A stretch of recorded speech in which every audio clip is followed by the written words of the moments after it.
only get one of them. You can't get more than one of them. You only have one die. We're going to play with 2 dice here momentarily. Have you guys click some more data for next time. But that's what this column does. It basically just lists out everything that could possibly happen during an experiment. And then this guy over here, I should have gotten different color besides red and orange. Oh, that's good. That is your probability column.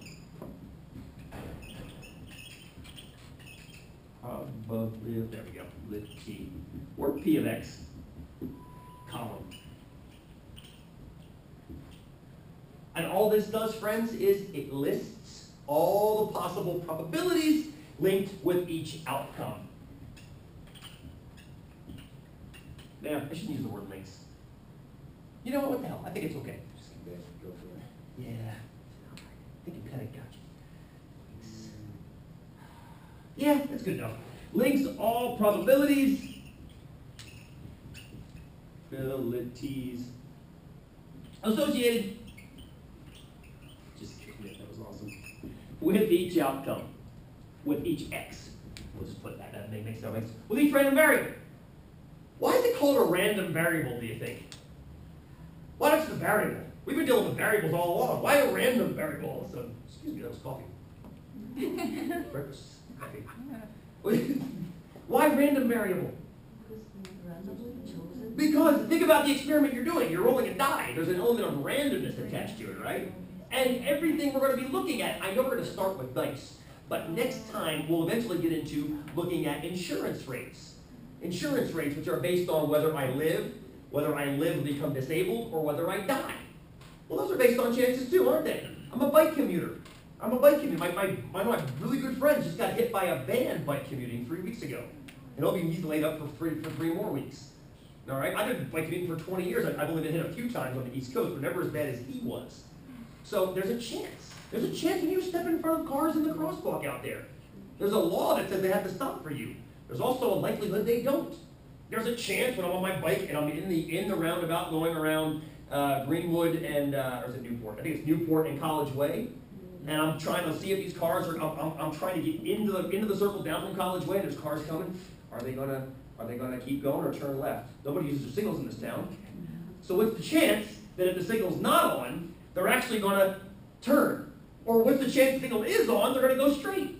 Right? So everything's a chance. So basically, anything in this column has something to do with randomness and something to do with the idea of random chance, and that you can't commit to anything unless, of course, there were simply 2 elements in this column, and one of these was a 1 and one was a 0. Wouldn't that be the case? Because what would a probability of 1 indicate? If something had a probability of 1, what do you think? So suppose, for example, look at your die. Let's be less abstract, more specific. Look at your die. Roll the die. Give me the chance that you're going to roll a number less than 7. It's 100%, isn't it? It's 100% because there are 6 outcomes in the sample space. How about the event space? 6, because every single one is less than 7. Makes sense, doesn't it? Makes perfect sense. I think so. Yes, absolutely. Heck yeah, it does. Conversely, if I told you to roll the die and give me the chance of rolling a 7, you would say the chance is 0, literally 0, because you cannot roll a 7 on 1 die. You can on 2. We'll play with that data soon. Okay, I do want to make one note of one more important thing with this distribution, and this is going to happen anytime. Whenever you sum up the probabilities in this column, they always have to sum to what? Good. Said it perfectly, Jordan. Either 1 or 100%, no matter how you want to talk about it. I'm going to put a 1 there, which of course means 100%, because of the way these things are set up. If this represents everything that could happen individually, disjointedly, and this represents the chances, well, they have to sum to 100% because it has to. One of these 6 things has to happen. And eventually, over time, you're going to see them all this often. So it has to be 100% of the time. Something in here is going to happen. Something in there is going to happen. Is that fair? Does that make sense? You guys buying that? Yeah. Go ahead, lady. So my question is, again, in regards to these 2 things. Yes. So for example, Your question is how many chances that we got all three, like in 6? Don't worry about that. Don't. No, I mean it can be also 0 because it can be. Yes. Hold that thought. We're going to play a game called Chuck-a-Luck in class next time. And Chuck-a-Luck is all about rolling 3 dice and keeping track of how many numbers you get. Please, I love that question, and I hate to push it back, but let's just focus on one single probabilities. We'll hold the joint probabilities till next time, if it's okay. It'll make a lot more sense once we get kind of this kind of underlying undercurrent out of the way. Not to push it off, because it's a fantastic question. I got one last question before we go to 2 dice, because I think we have enough time to have you guys roll 2 dice. Yes. I have a question. I want to fuse, because I haven't really forgotten about our first 5-week affair with statistics. So what I want to know is, on average, what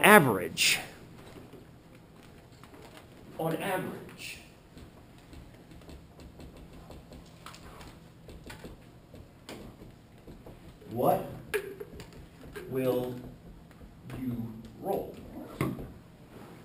On average, what are you going to roll? In case you're wondering what the Excel's looking like right now, friends. Oh, wow. 27,000, almost 28,000 results. It looks damn good, doesn't it? It looks damn good. Look at this. There it is. Beautiful. Notice the little flip right there? Are they eventually all going to get exactly the same? If I increase the decimal, yes. But the problem is, because 1/6 is a non-terminating repeater, it's always going to have a rounding error in there, Jada. So what I can do is I can do this, and I can increase the number of decimals. Oops, that way. There. So you're never going to get it perfect, but you can get as close to perfect as you want if you let it go long enough. And then if you like roll one more time and be off again. It'll be off again. But the thing is, this is a great discussion point. What you're talking about is the idea of infinity. Yeah. If I roll long enough, i.e. forever. That's what we're talking about. But here's the deal. Friends, check this out. I want to come back to this one. I designed this one this morning because I thought you guys might be able to take something out of it. Oh, this one, for some reason, takes a while. I don't know why. And it's going to tell me I have to open in my office, which I know. And that's okay. If it opens it all. Oh, there we go. Read only. We're good.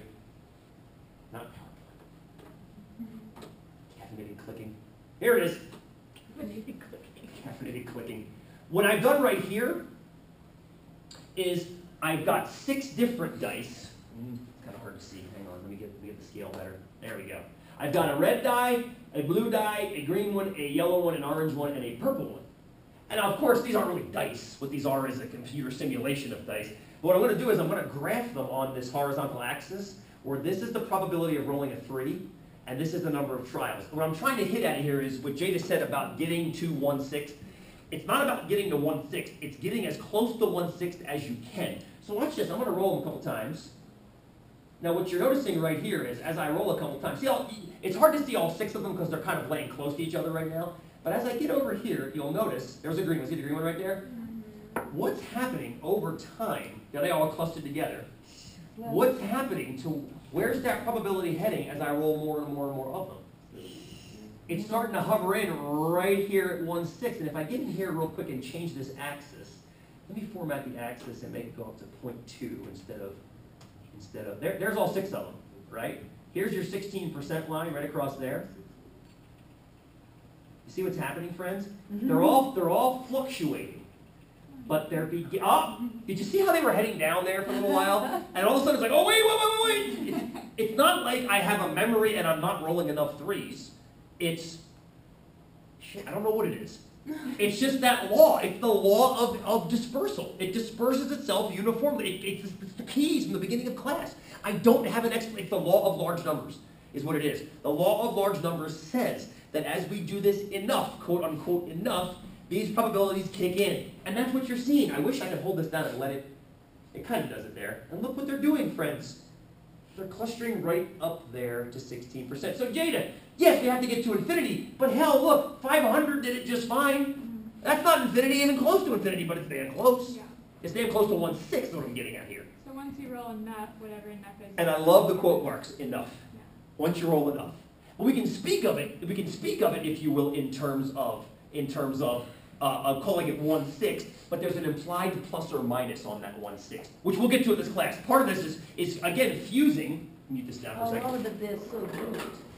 Of course. And did you see them in the beginning? The first like 5 or 6 rolls, they were way spread out, and then they came back together again. And as they should. All right, friends. On average, what do you roll? So if you had to tell somebody, here's a die. On average, I roll when I throw a die. What substitutes that? What goes in that little space? 1/6 is on your roll one. Okay, good. Suppose I wanted I wanted to know what that certain number was, Jordan. I love it. What Jordan said is 1/6 at a time you're going to roll. Give me a value. Like in the U.S. Census from 1990, there were 2.5 children per family, on average. That doesn't mean anything, but it does in terms of an average. So, on average, what did you roll? Can we calculate an average, friends, based on this bad boy over here? Can we calculate an average based on that thing? What do you think? Can we calculate an average based on that distribution? What do you think? Think you can? Say yes, because you have the tools. I haven't made you do one manually for a while, but we're about to. So, I want you to do a little pretending with me here for a second. Pretend that wasn't P of X. Pretend that was, as we used to call it back in the day, F. Frequency. Not probability, but frequency. All the probability is a relative frequency anyway. If that was X and this was F, remember how, I only made you this a couple times in class, how we calculated the average on a weighted distribution? What did we do first? Before we did that, what did we do with these columns? We multiplied them first. So we did an X, sorry about that, Jordan, keep it back.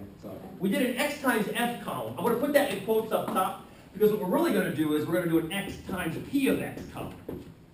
We're going to do an X times P of X column. Jordan, what you just said is the 1/6 at a time is actually, you're going to see that right here. You're going to see it right here. It's beautiful. So we're going to do 1 times 1/6. 2 times 1/6.